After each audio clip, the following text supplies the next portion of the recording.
who have been complaining that their payments that are supposed to be made under their scholarship in the United Kingdom that have not been made, they are being threatened with expulsion.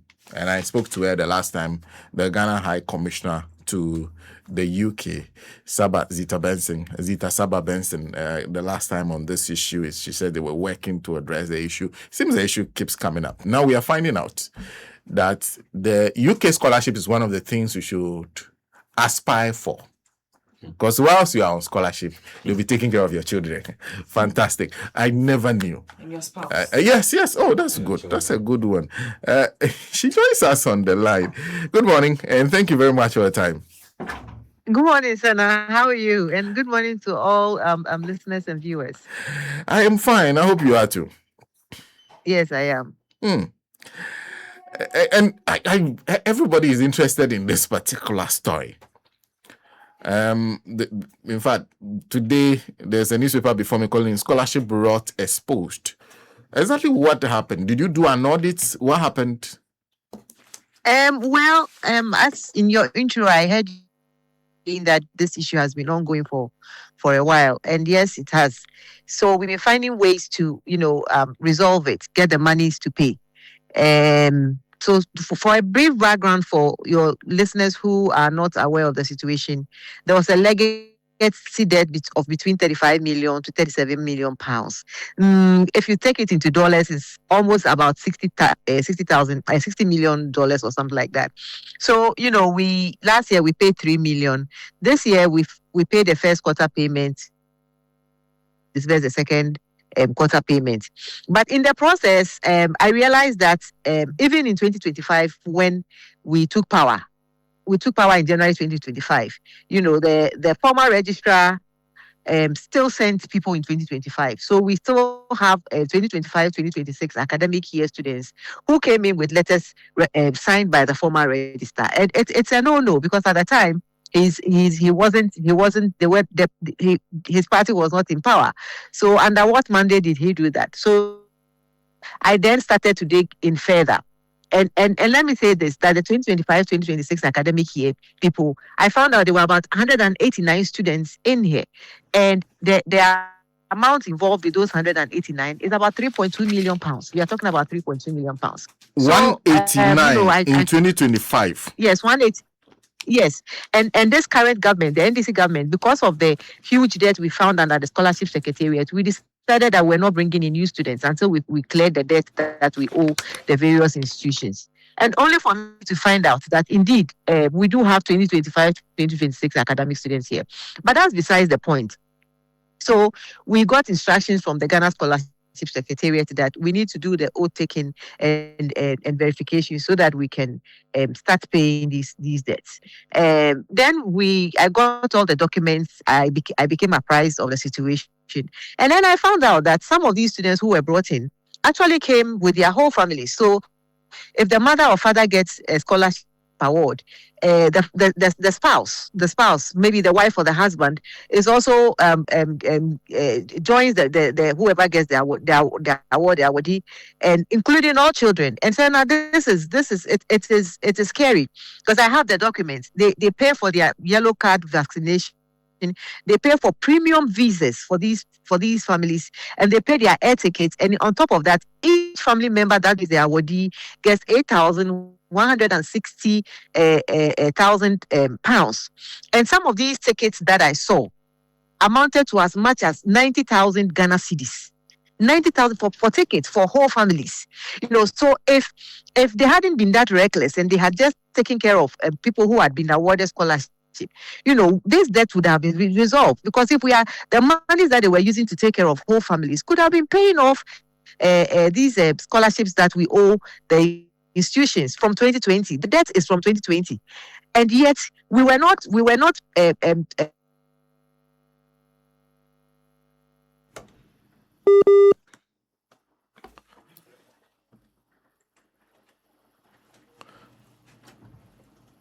Hello.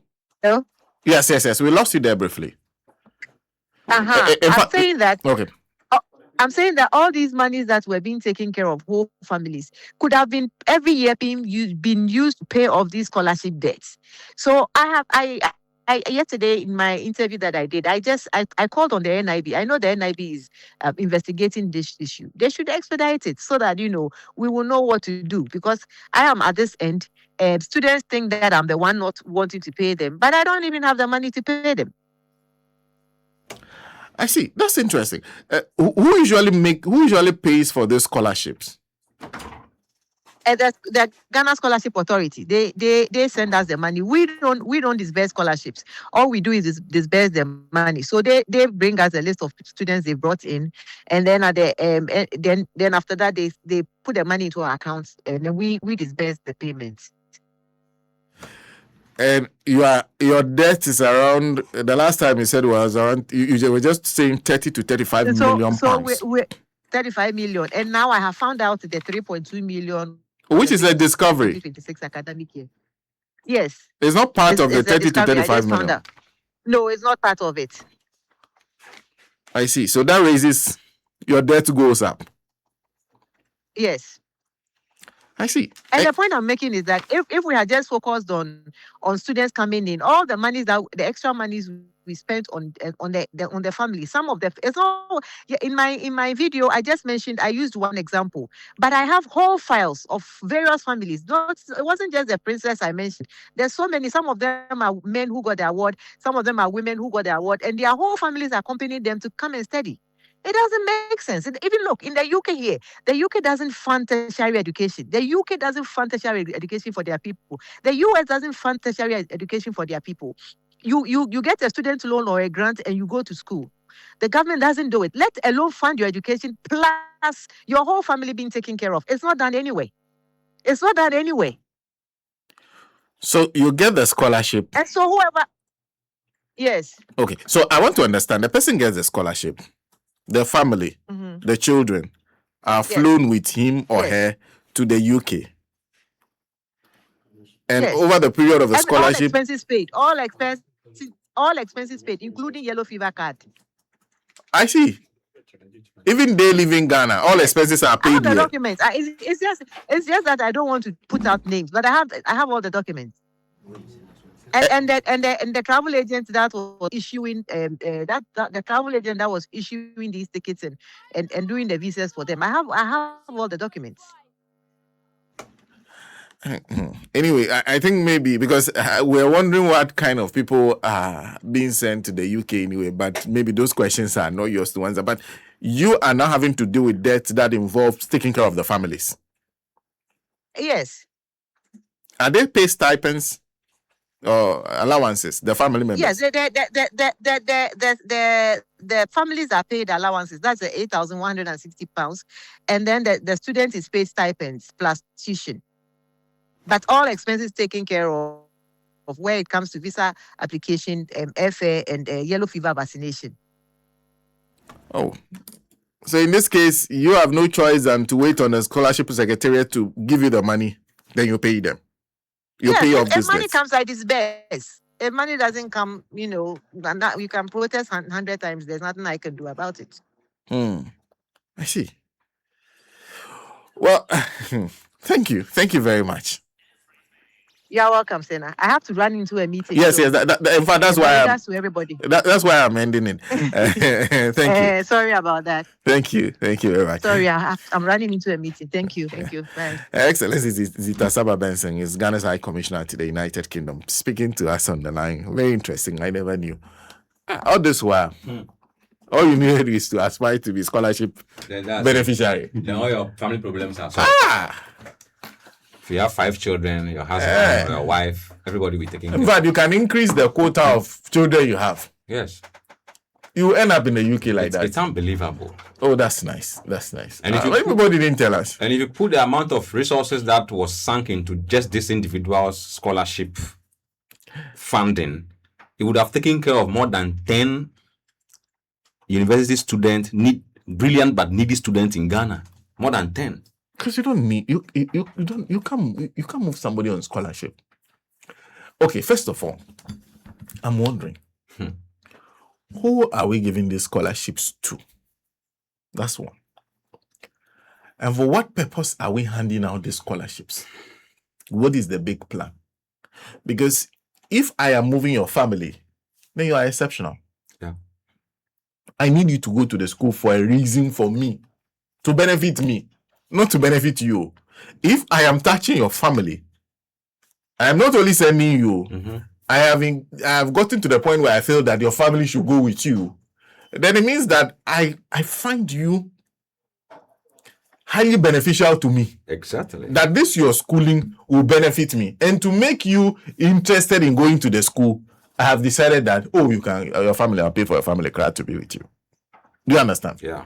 Okay. If that is not the case, then what basis are we giving scholarship to people and flying their families to the UK, flying their children and everything? Why am I even complaining? I could be beneficiary. I think I'm rethinking my argument now, because if this is available, why wouldn't I be one of the beneficiaries?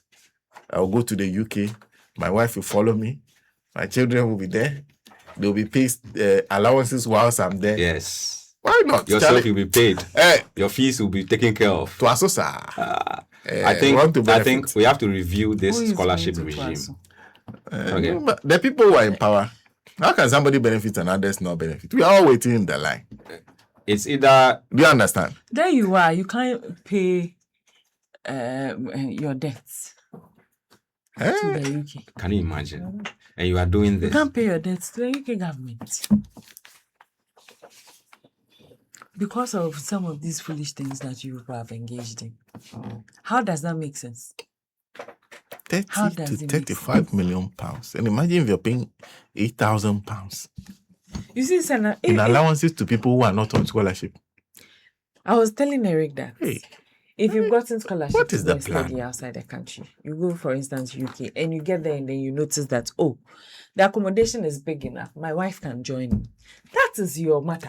That's your business. Absolutely. If you want her to join you, you fund her. Let her come and join you.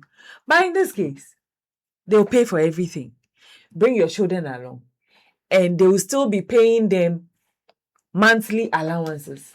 That is, in some cases, more than the stipends they were given to people who are genuinely on scholarship. How does that make sense? And we have sat on this thing for how long? 1.5 years, getting to 2 years.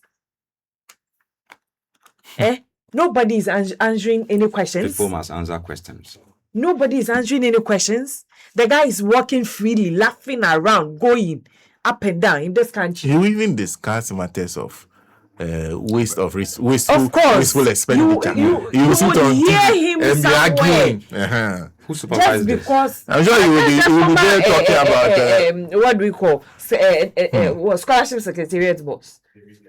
He's walking about freely in town, partying. And we've sat on this. I hope that the documents that Zita was showing, they are going to work. I mean, take some action on it, because our money cannot go waste like that. To go to OSP or Yoko. Why? No, but I you know what I want to understand. I found everything. You know what I want to understand. No. Mr. Watson, Wait, see if which you one? will get Scholarship Secretariat is under what? Check, you pick. It's under, is it Ghana Ministry of Education? Scholarship Secretary should be under Ministry. Okay. Or the Office of the President. I'm sure it should be. See, that is how we confuse everything. I feel that every scholarship scheme should be subject to the approval of not only the Minister of Education, but should be subject to, even nowadays, we should even take it to NDPC. Why are we paying for scholarship for this person? Why should we pay? What benefit will this man or woman who we are sending abroad be of to us? There's a difference when we say we are subsidizing education. If you are in Ghana, we can support in many ways. But if you're going abroad to study, why are we paying for you? What benefits will the nation derive from paying for that scholarship for you? Exactly which course are you going to do?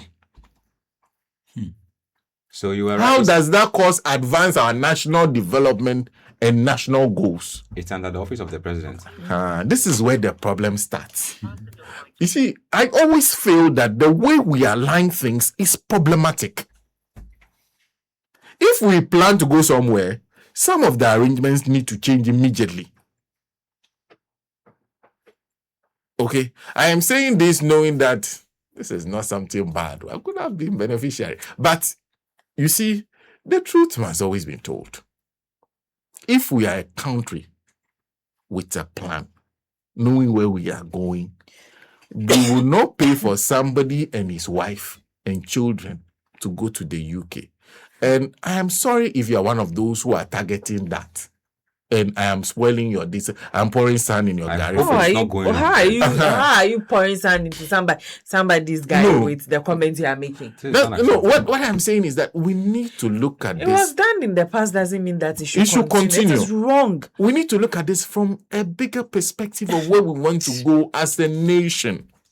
Where do we want to go? Where are we heading to? Why are we sending people abroad to go and be educated? Educated in what?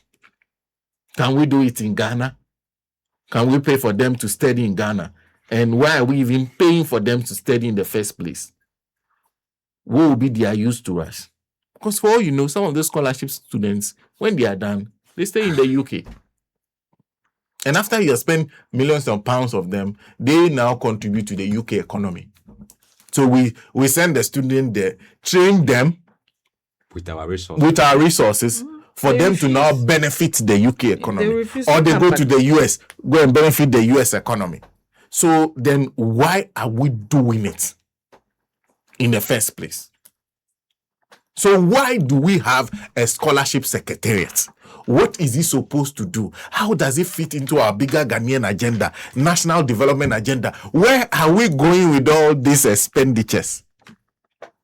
You do all this, and next moment, the guy is sitting on the TV shouting, Gold Board has made losses. At least the Gold Board losses benefited me. Because it slowed the rate at which fuel was going up, slowed the rate at which inflation was going up. It slowed the cost of prices. So if imports that come into this country, at least you have forced the price of the imports to go down. At least it benefited me. You who is arguing now against Gold Board, you have gone to send somebody and his wife to the UK. You are not explaining to me how that person going to the UK will benefit me One person. and benefit the whole nation. You are spending our pocket of resources on that person. And we are not supposed to ask questions because it could be you. That's all. His phone is on. Because I wanted to understand how the criteria they even used in selecting these people. Because MPP no criteria. Because sometimes in Sena, the people who get the scholarship, you look at their names and you be like, now we don't mean Chiani school fees and then on top of that, you are adding her husband or his wife and 3 children. And you are paying them with our money. Who is the person? How special is the person to us? To us as who? The country. Or who? Nancy, there's nowhere in this world where they pay for scholarship for you and you go to another country to study what you want. They will tell you what they want you to study and why they want you to do that. And they will ensure that you come back and use it for their benefit. There's nowhere in this world where people go on scholarship and then continue to stay in the country. See, the UK people will just us for that money. Of course. When we have spent that money, do you think that guy will come back with his family to this country? Yeah. By the time he's done with the scholarship, Oh, yes, all he his get a entire job family somewhere. have Macau. become English. So we paid for them to become English. Yeah. And then they are staying there. And then we are subsidizing the UK economy heavily. People who already took our gold, they haven't returned it all. And now we are subsidizing their economy with the kind of decisions we are making. Why are we making these decisions? And why is this? Sometimes I don't understand. Maybe I am from Sugakope, so I don't get it. I'm a villager, so I don't get it. I don't get what this, what do they call it? Allure about Anyway, I have friends who have. It's become And sometimes me, I get confused about it completely. Anyway. it's been convected Because me, I to- don't see how all this benefits Ghana. Should the argument not always come down to Ghana? Yes, it's no longer about Ghana. How does it benefit Ghana? You, where you are going, how does it benefit us? Would you even come back? And if you don't come back, so we have paid for you to go and help another person's economy whilst we are struggling here. Should we not be talking about all those things? The